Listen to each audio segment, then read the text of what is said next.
Ang Juan Tamad at ang mga Alimango ay isang kwentong bayang Pilipino na nagpapakita ng pagiging sobrang tamad at walang pakialam ni Juan sa kanyang mga tungkulin.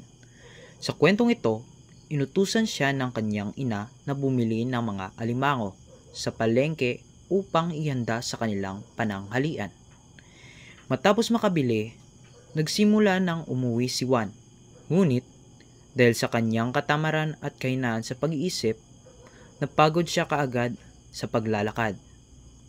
Sa halip na dalhin ng maayos ang mga alimango, pinalakad niya ang mga ito pauwi at binigyan pa ng direksyon na parang mauunawaan ng mga ito.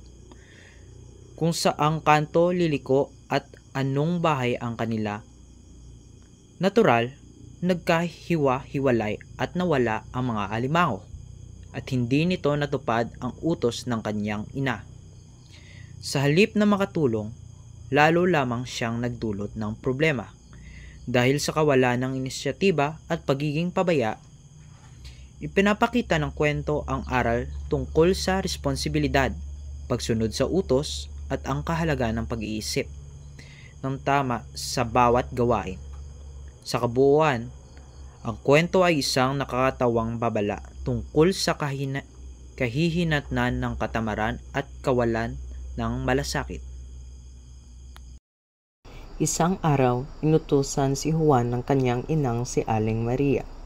Juan, pumunta ka sa palengke at bumili ng mga alimangong maiuulam natin sa pananghalian.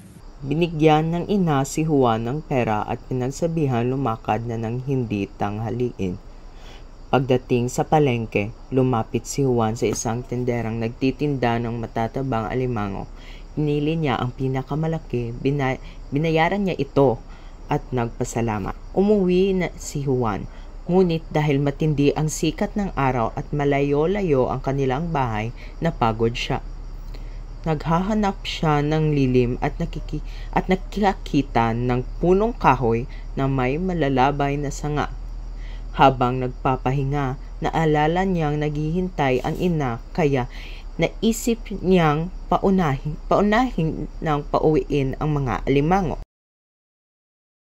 Mauna na kayong umuwi. Sabi ni Juan sa mga alimango. Magpapahinga muna ako. Ituturo ko sa inyo ang aming bahay. Lumakad na kayo at pagdating niyo sa ikapitong kanto ay lumiko kayo sa kanan. Ang unang bahay sa kaliwa ay bahay namin. Kinalagan ni Juan ang mga tali at pinabayaan ang mga alimango na magsilakad. Pagkatapos nito, humilig siya sa puno at nakatulog dahil sa malakas ang hangin. Bandang hapon na nang magising si Juan. Nag-inat siya at tinatamad pa ring tumayo. Ngunit nang kumalam na ang kanyang sikmura, dali-dali na siyang umuwi. Habang naglalakad, umaasa siyang naroon na ang mga alimango sa kanilang bahay tulad ng iniutos niya. Malayo-layo pa siya ay natanaw na niya ang ina sa may hagdan. Agad siya sinalubong ni Aling Maria. Juan, bakit ngayon ka lang umuwi? Nasaan na ang mga alimango? Bakit po? Hindi pa po ba umuwi? Sagot ni Juan. Juan, anong ibig mong sabihin? Nanay, kanina umaga ko pa po pinauwi ang mga alimango. Akala ko po ay narito na. Wika ni Juan. Juan, paano namang makakauwi rito ang mga alimango? Iwalas lang isip. Taka pa rin si Juan, ngunit sa patuloy na paliwanag ni Aling Maria, naunawaan niya na mali ang ginawa niya.